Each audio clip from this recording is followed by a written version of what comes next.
രാവിലെ സുധക്കൊച്ചമ്മയുടെ ചോദ്യവലയത്തിൽ നിന്നും രക്ഷപ്പെട്ട ശേഷം തോമാച്ചൻ വീണ്ടും അന്ന് വൈകിട്ട് തന്നെ തറവാട്ടിലേക്ക് എത്തി.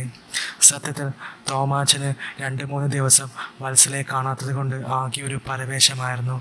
ആ വീടിൻ്റെ ഇരുവശങ്ങളിലും കാടും ചെടികളുമൊക്കെ ആയതിനാൽ അയാളെ ആരും കണ്ടുപിടിക്കില്ല എന്നുള്ളത് കൊണ്ട് അയാൾ അവിടെ പതുങ്ങിയിരുന്ന് ആ വീടും പരിസരവും വീക്ഷിച്ചു. കണ്ടിട്ട് ആളനക്കമൊന്നുമില്ല. കൊച്ചമ്മ മുറിയിലെങ്ങാനും ഇരുന്ന് വല്ല വാരികയും വായിക്കുകയായിരിക്കും.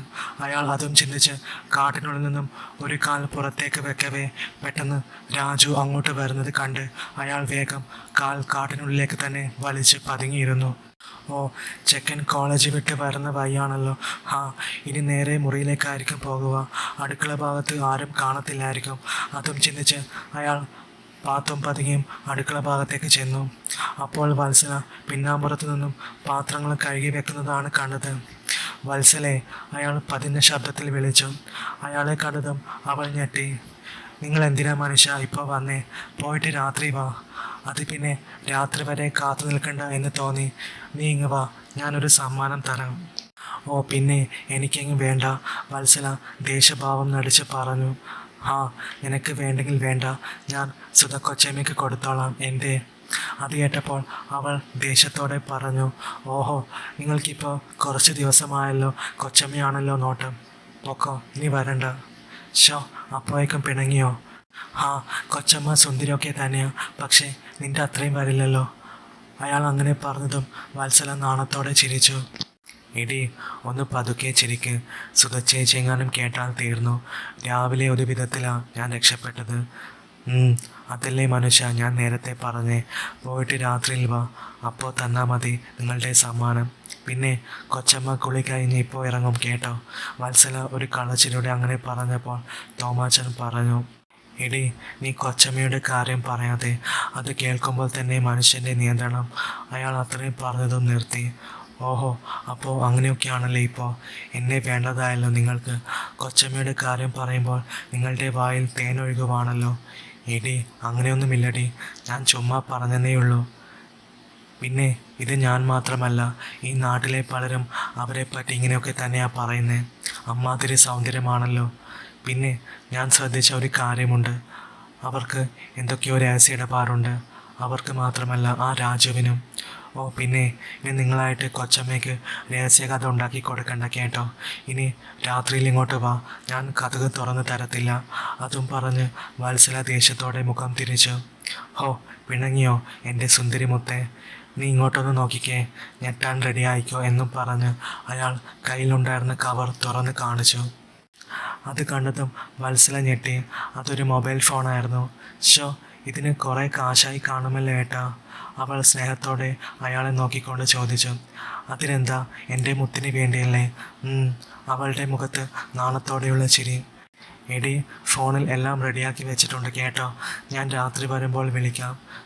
ശരി ഏട്ടാ. അങ്ങനെ അയാൾ അവിടെ നിന്ന് പോകവേ വഴിയിൽ വെച്ച് രാജുവിനെ കണ്ടു. അയാൾ അവനെ തന്നെ നോക്കി. ഇവൻ്റെ അമ്മയുടെ അതേ മുഖച്ഛായ മാത്രമല്ല, ഇപ്പം മുഖത്ത് എന്തോ കളലക്ഷണവും കാണുന്നുണ്ടല്ലോ.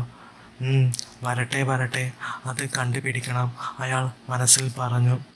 രാജു വീട്ടിൽ കയറിയപ്പോൾ സുധ കുളി കഴിഞ്ഞ് പുതിയ സാരിയൊക്കെ ഉടുത്ത് സുന്ദരിയായി മുറിയിലേക്ക് പോകുന്നതാണ് കണ്ടത്.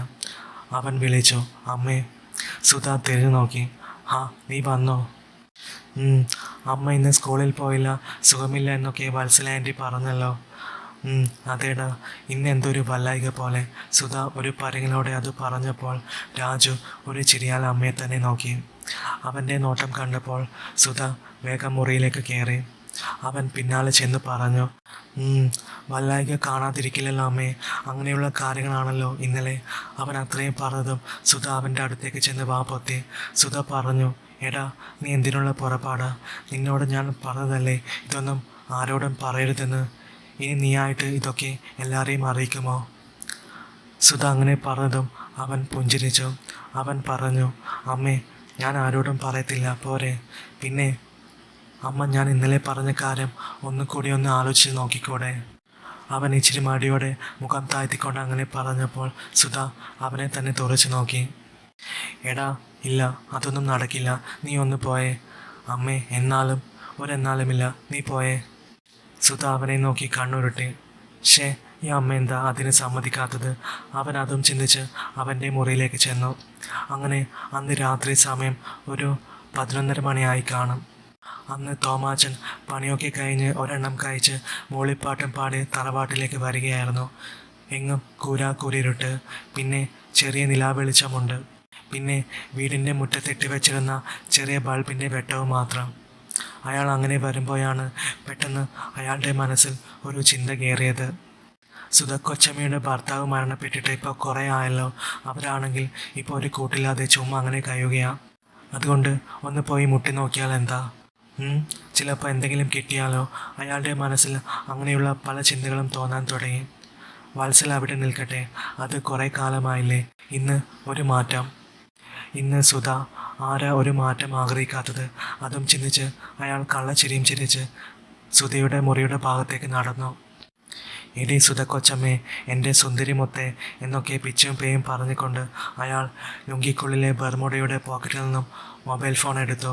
എന്നിട്ട് അതിലെ ടോർച്ച് ഓൺ ചെയ്തു. അയാൾ എല്ലായിടത്തും നോക്കി. ഇത് തന്നെയാണ് സുധക്കൊച്ചമ്മയുടെ മുറി. അയാൾ ജനാല നോക്കി. മുകളിലെ ഒരു ജനാല തുറന്നു വെച്ചിട്ടുണ്ടായിരുന്നു. ആഹാ, അമ്പടി മുത്തേ, ഒരെണ്ണം തുറന്നു വെച്ചിരിക്കുക അല്ലേ?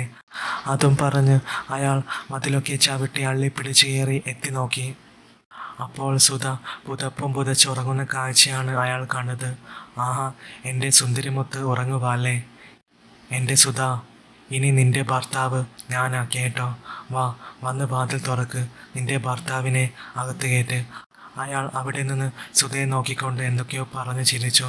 പെട്ടെന്നാണ് എന്തോ ഒരു കരിഞ്ഞ മണം അയാളുടെ മൂക്കിൽ അനുഭവപ്പെട്ടത്.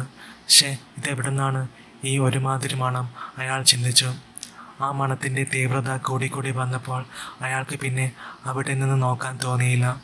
അയാൾ പതിയെ ജനാല കമ്പി വിട്ട് താഴെ ഇറങ്ങിയതും ഇടത്തോട്ട് തിരിഞ്ഞു നോക്കിയപ്പോൾ ഞെട്ടിപ്പോയി. അയാളുടെ മുന്നിൽ നിൽക്കുന്ന ഒരു കരിഞ്ഞ രൂപം തുറച്ചു നോക്കിക്കൊണ്ട്. അയാൾ അവിടെ കണ്ണ് രണ്ടും പുറത്ത് തള്ളി നിന്ന് പേടിച്ച് വിറക്കാൻ തുടങ്ങി. ഒച്ച വെക്കാനാണെങ്കിൽ അയാൾക്ക് ശബ്ദം പുറത്ത് വരുന്നുണ്ടായിരുന്നില്ല. അയാൾ അങ്ങനെ സ്തംഭിച്ചു നിന്നപ്പോൾ പെട്ടെന്ന് ആ രൂപം അയാളെ പിടിക്കാനായിട്ട് 2 കൈയും നീട്ടി മുന്നോട്ടാഞ്ഞപ്പോൾ അയാൾ വേഗം മൊബൈൽ ടോർച്ചിൻ്റെ വെളിച്ചത്തിൽ പിന്നാമ്പുറത്തേക്ക് ഓടി കതകിൽ മുട്ടി. ശബ്ദം പുറത്ത് വരുന്നില്ലായിരുന്നെങ്കിലും അയാൾ പരമാവധി ഉറക്കെ വിളിച്ചു, വത്സലെ, വത്സലെ, കതക് തുറക്ക്. പെട്ടെന്ന് വത്സല കതക് തുറന്നതും അയാൾ അകത്തേക്ക് ഓടിക്കയറി കതകടച്ച് കുറ്റിയിട്ടു. പേടിച്ച് വിറച്ചു നിൽക്കുന്ന തോമാച്ചനെ കണ്ട് വത്സല ചോദിച്ചു, എന്തു പറ്റി? എന്താ നിങ്ങൾ ഇങ്ങനെ പേടിച്ച് വിറക്കുന്നേ? ഇന്ന് നല്ലോണം കഴിച്ച മാട്ടുണ്ടല്ലോ. അതും പറഞ്ഞ് വത്സല തിരിഞ്ഞു നടന്നതും അയാൾ പതിയെ വിളിച്ചു, വത്സലെ. എന്താ എന്താ ഏട്ടാ, എന്തു പറ്റി? എടി, പുറത്തെന്താ? പ്രേതം. അയാൾ പതിയെ പറഞ്ഞു. പ്രേതമോ? അതെ. ദേ മനുഷ്യ, എന്നെക്കൊണ്ട് ചുമ്മാ പറയിപ്പിക്കണ്ട കേട്ടോ. ഒരു പ്രേതവും ഭൂതവും ഒന്ന് പോയെ. വാരി വലിച്ച് കയറ്റുമ്പോൾ ആലോചിക്കണമായിരുന്നു പ്രേതവും ഭൂതവും ഒക്കെ വരുമെന്ന്. വത്സല ദേഷ്യത്തോടെ അതും പറഞ്ഞ് പായൽ കിടന്നു. അയാളും കിടന്നു. ഇന്ന് കലാപരിപാടിയൊന്നുമില്ല എന്ന് മനസ്സിലായപ്പോൾ ഒരു അവധി കിട്ടിയ ആശ്വാസത്തിൽ വത്സല തിരിഞ്ഞു കിടന്നുറങ്ങാൻ തുടങ്ങി. തോമാച്ചൻ അവിടെ കിടന്ന് എന്തൊക്കെയോ ചിന്തിച്ച് പിന്നീട് പോയി ഉറങ്ങിപ്പോയി. പിറ്റേന്ന് രാവിലെ ഒരു 5:30 മണിയായപ്പോൾ വത്സല അയാളെ തട്ടി വിളിച്ചുണർത്തി. അയാൾ എഴുന്നേറ്റിരുന്നു. കുറച്ച് സമയം കഴിഞ്ഞപ്പോൾ അയാളുടെ മനസ്സിലേക്ക് ഇന്നലത്തെ കാര്യം ഓടിക്കേറി വന്നു. അപ്പോൾ വീണ്ടും പേടി തോന്നാൻ തുടങ്ങി. അയാൾ വത്സലയുടെ കൈ പിടിച്ച് പായലിരുത്തി. എന്തായിട്ട് രാവിലെ തന്നെ? എനിക്ക് വയ്യാട്ടോ.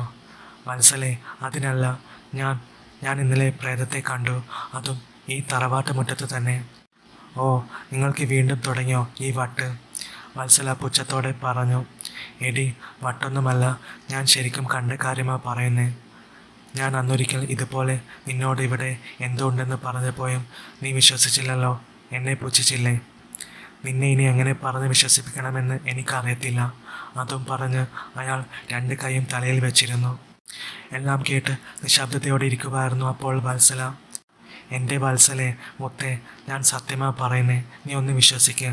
ഇവിടെ ശരിക്കും പ്രേതമുണ്ട്. ഇവിടെ എന്തോ ഉണ്ട്, എന്നെ വിശ്വസിക്ക്. അയാൾ വീണ്ടും അത് തന്നെ പറഞ്ഞുകൊണ്ടിരുന്നപ്പോൾ വത്സല ദേഷ്യത്തോടെ ഉറക്കെ പറഞ്ഞു, ഒന്ന് നിർത്തേട്ടാ, അയാളുടെ ഒരു പ്രേതം. അത് കേട്ടതും അയാൾ ഒരു ഞെട്ടലോടെ അവളെ നോക്കി. വത്സലെ, അയാൾ പതിയെ വിളിച്ചു. ആ അതെ, ഇവിടെ പ്രേതമോ ഭൂതമോ എന്തൊക്കെയോ ഉണ്ട്, അതെനിക്കറിയാം ഏട്ടാ. ആ സാധനം ഇവിടം വിട്ട് പോകാതെ എന്തോ ആവശ്യത്തിനായി കറങ്ങി തിരിഞ്ഞ് നടപ്പാണ്. ഞാനും അതിനെ അന്ന് കണ്ടതാ. പിന്നെ നിങ്ങൾ പേടിക്കേണ്ട, ഇവിടുത്തെ എൻ്റെ ജോലി പോകണ്ട എന്നൊക്കെ ചിന്തിച്ചപ്പോൾ ആരോടും ഒന്നും പറയാതെ നിന്നതാ. വത്സല പറഞ്ഞത് കേട്ട് അയാൾ അന്താളിപ്പോടെ അവളെ നോക്കി. അപ്പോൾ അപ്പോൾ നിനക്കെല്ലാം അറിയാം അല്ലേ? എടി വാ, നമുക്ക് ഇനി ഇവിടെ നിൽക്കണ്ട, നമുക്ക് നിൻ്റെ വീട്ടിൽ തന്നെ പോയി നിൽക്കാം. എടോ, നിങ്ങൾ എന്താ ഈ പറയുന്നേ? ഈ അടുത്ത കാലത്തല്ലേ എൻ്റെ വീട് വിറ്റത്, അത് മറന്നു പോയോ? ഹോ, അത് ശരിയാണല്ലോ. എന്നാൽ നമുക്കൊരു കാര്യം ചെയ്യാം, നീ എൻ്റെ വീട്ടിൽ വന്ന് നിന്നോ. നീ ഇവിടുത്തെ ജോലി മതിയാക്കിക്കോ. ഞാൻ താലി കെട്ടി നിന്നെ കൊണ്ടുപോകാം എൻ്റെ വീട്ടിലേക്ക്. ആ ബെസ്റ്റ്. എന്നിട്ട് വേണം നിങ്ങളുടെ അമ്മച്ചി നിങ്ങളെയും ചവിട്ടി പുറത്താക്കാൻ. നിങ്ങൾക്ക് തന്നെ അറിയില്ലേ എല്ലാ കാര്യങ്ങളും. ഷേ, ഇനിയിപ്പോൾ എന്താ ചെയ്യുക? എനിക്കിനി രാത്രിയിൽ ഇങ്ങോട്ട് വരാൻ പറ്റുമെന്ന് തോന്നുന്നില്ല. നീ ഇവിടുത്തെ ജോലി മതിയാക്കി വാ, നമുക്ക് വേറെ ജോലി നോക്കാം. ഇനിയും കുറേ വീടുകളുണ്ടല്ലോ. അയാൾ അങ്ങനെ പറഞ്ഞപ്പോൾ വത്സല രണ്ട് കൈയും പൊക്കി മുടി ഒതുക്കി കെട്ടിവെച്ചുകൊണ്ട് പറഞ്ഞു, അത് നടക്കില്ല ഏട്ടാ. നിങ്ങൾ ഇങ്ങനെയൊക്കെ പറയുമെന്ന് എനിക്ക് നേരത്തെ അറിയാവുന്നത് കൊണ്ടായിരുന്നു ഞാൻ ആദ്യം തന്നെ ഈ കാര്യങ്ങളൊക്കെ മറച്ചു വെച്ചത്. എടി, അപ്പോൾ ഇനിയും ഈ പ്രേത വീട്ടിൽ തന്നെ താമസിക്കാനാണോ നിന്റെ തീരുമാനം? ദേഷ്യത്തോടെയുള്ള അയാളുടെ ചോദ്യം കേട്ടപ്പോൾ അവൾ മുഖമുയർത്തി അയാളെ നോക്കി. അതെ ഏട്ടാ, എനിക്ക് ഈ വീട് വിട്ട് വരാൻ പറ്റില്ല. അതിന് ചില കാരണങ്ങളൊക്കെയുണ്ട്. എന്ത് കാരണം? അയാൾ അന്താളിപ്പോടെ ചോദിച്ചു.